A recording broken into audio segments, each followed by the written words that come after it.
ఒకవేళ మద్దతు బీజేపీకి బీఆర్ఎస్ ఇవ్వాల్సి వస్తే ఏ కారణమై ఉండొచ్చు మీ మీ అంచనా ప్రకారం? ఇప్పుడు ఒకే ఒక్క పార్టీ దేశంలో ఎటుందో తెలియని పార్టీ ఒక్కటే, ఉమ్, అది బీఆర్ఎస్ఏ. ఓకే. తెలంగాణ వైపు, భారతదేశం వైపు తెలియదు, ఉమ్, ఇండియా వైపు తెలియదు. ఉమ్, వాళ్ళ గమ్యం ఎటువైపు అనే దాని విషయంలో వాళ్ళకు స్పష్టత లేదు. ఓకే. ఆ స్పష్టత లేకపోవడం వల్లే నాయకత్వం చేజారిపోతున్నాయి. ఉమ్, నేనేమంటుంటే, ఇంత క్రూషియల్ పీరియడ్లో మీరు సీరియస్గా ఉండాల్సిన పరిస్థితుల్లో మీ నాయకుడు మీరు సందిగ్ధంగా ఉండి ఎటు తేల్చుకోలేక ఎటు పాలు పోలేని స్థితిలో ఉమ్, ఇలా నాయకులు వస్తున్నారు. ఎమ్మెల్యేలే కాదు కదా, అవును. ఎమ్మెల్సీలు వస్తున్నారు. కింది స్థాయిలో మీరు ఇదే చర్చ చేస్తున్నారు, కానీ కింది స్థాయిలో ఎంపీటీసీ జెడ్పీటీ స్థాయి నాయకులు కూడా, ఎంపీపీ స్థాయి నాయకులు కూడా వచ్చి జాయిన్ అయినరు. ఎలక్షన్స్ కంటే ముందు జాయిన్ అయినరు, ఓకే. ఇప్పుడు జాయిన్ అవుతున్నారు. ఉమ్, సో కాబట్టి కొంచెం అధికారం ఉన్న వైపు నాయకులు పోవడం అనేది పరిపాటే. ఉమ్, బట్ అట్లని చెప్పి పార్టీలు ఉండకుండా పోవాలని మేమేం కోరుకోం. బట్ ఉమ్, మీరు పార్టీ లేకుండా చేసుకోవాలని ఎత్తుగడతో చేస్తే మేమేం చేయలేము. మొన్న కనుక 39 సీట్లు వచ్చిన వాళ్ళకి ఒక 3-4 అన్న రావాలి కదా, ఎంపీ సీట్. మరి ఎందుకు రాలేదని మీరు ఆత్మపరిశీలన చేసుకుంటారా కనీసం? మాకు 1-2 అటు ఇటు అయినా అవును.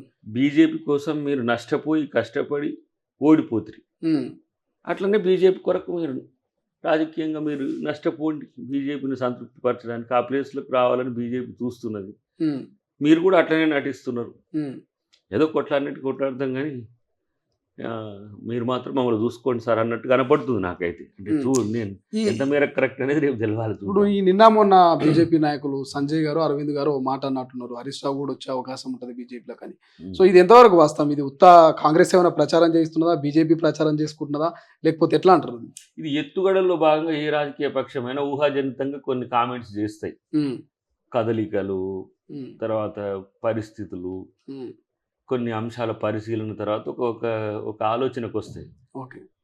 ఏమో హరీష్ రావు గారు ఏమైనా టచ్లో ఉన్నారేమో మనకు తెలియదు కదా. వాళ్ళు ఇచ్చిన సమాచారం అంటే వాళ్ళేమి, ఒక ఆయన కేంద్ర మంత్రి, ఇంకొక ఆయన పెద్ద నాయకుడే కదా. మరి వాళ్ళు అంటున్నప్పుడు దానిలో ఆలోచించుకోవాల్సిన అవసరం ఉంటుంది. ఎందుకంటే ఇప్పుడు వాళ్ళని కాపాడుకోవడానికి ఎంతకైనా ఏమంటాం, దిగజారుతారనే దానికంటే ఎంతకైనా తెగిస్తారు. సో కాంగ్రెస్ వాళ్ళకి వ్యతిరేక శక్తి కాబట్టి, ఓకే, బీజేపీకి బీఆర్ఎస్కి న్యాచురల్గా కాంగ్రెస్ వ్యతిరేకం జాతీయ స్థాయిలో, రాష్ట్రంలో వీళ్ళు, జాతీయ స్థాయిలో వాళ్ళు. సో ఇద్దరు కలిస్తే భవిష్యత్తులో మనం రాజకీయం నడుపుకోవచ్చు అని కూడా ఉండొచ్చు, చెప్పలేము. అది ఉంటుంది కూడా న్యాచురల్గానే.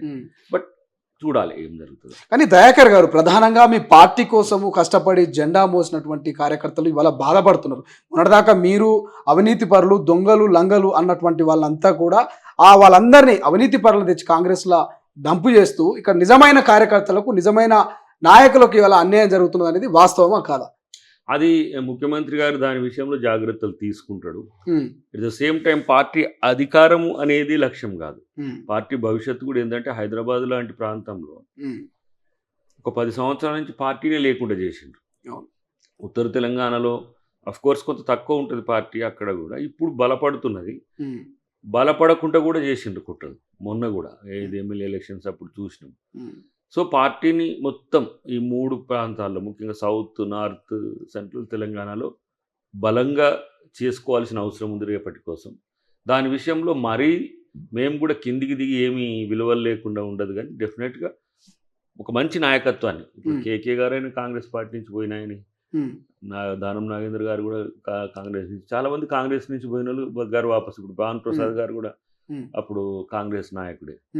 సో నేను ఈ పరిస్థితులు ఏమంటున్నా, దాన్ని సంపూర్ణంగా సమర్థించకపోయినా మీరు చేసినదే మేము చేస్తే తప్పెట్లయితుంది ఇప్పుడు నొప్పి తెలుస్తుందా మీకు? ఆ రోజు కనుక ఇలాంటి పరిస్థితులు కంటిన్యూ అయి ఉంటే మిమ్మల్ని ఆ పరిస్థితి ఉండకపోవు.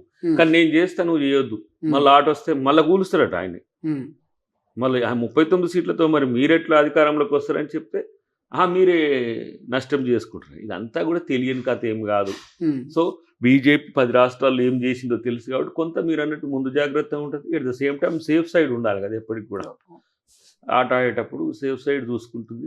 అన్నిటికంటే ముఖ్యం మీరు అన్నట్టు కార్యకర్తలకు సంబంధించిన అంశంలో కానీ, నాయకులకు సంబంధించిన అంశంలో కానీ 5 years టెన్యూర్ ఉంది. మొదటి దశ కొంతమందికి సంతృప్తి ఉంటుంది, కొంతమందికి అసంతృప్తి ఉంటుంది. రెండవ దశ ఉంది, అంతా మంచిగా పార్టీ చేసుకుంటే ఇంకోసారి అధికారంలోకి వస్తే ఇంకా కొత్త నాయకత్వానికి అవకాశం వస్తుంది. కాబట్టి ఇప్పుడు మాలాంటి వాళ్ళం కూడా ఎందుకు కూల్గా ఉంటున్నాం అంటే, కొన్ని సంవత్సరాలుగా సీనియర్గా ఉన్న వాళ్ళు కనీసం మంత్రులు కాలేకపోయిండ్రు, ఎమ్మెల్యేలు కాలేకపోయిండ్రు. తర్వాత ఈ కొత్త వాళ్ళు వచ్చడం ద్వారా కొంత పాత వాళ్ళకి నష్టం జరుగుతుంది అనుకున్నప్పుడు, పాత వాళ్ళలో ఏజ్ ఎక్కువ ఉన్న వాళ్ళని ఎక్కువ మనం ముందు పెట్టుకుంటే వాళ్ళకి కొంత మేలు జరిగితే నెక్స్ట్ టైం యూత్గా ఉన్న వాళ్ళకి అవకాశం వస్తుంది. సో పార్టీ అవకాశాలు కల్పించడానికి ఏమీ వెనకడుగు వేయదు. బట్ ఎవరైతే సిన్సియర్గా క్షేత్రస్థాయి నుంచి రాష్ట్ర స్థాయి వరకు కొట్లాడుతారో వాళ్ళ పట్ల ఒక రిపోర్ట్ ఉన్నది, వాళ్ళ పట్ల ఒక కన్సోల్ ఉన్నది. పార్టీ తర్వాత ఏఐసిసి, రాష్ట్ర పార్టీ, ఏఐసిసి వాళ్ళ పట్ల చాలా కేరింగ్గానే ఉన్నదని నా యొక్క సమాచారం. చూద్దాం, రావడం వల్ల అవకాశాలు పోతాయి అనే దానికంటే అక్కడ ఉన్న వాళ్ళకి సమస్యలు పెరగకుండా చూడాల్సిన బాధ్యత ఉన్నది. అసలైన తొలి వెలుగు. ఫాలో వాట్సాప్ @తొలి వెలుగు official.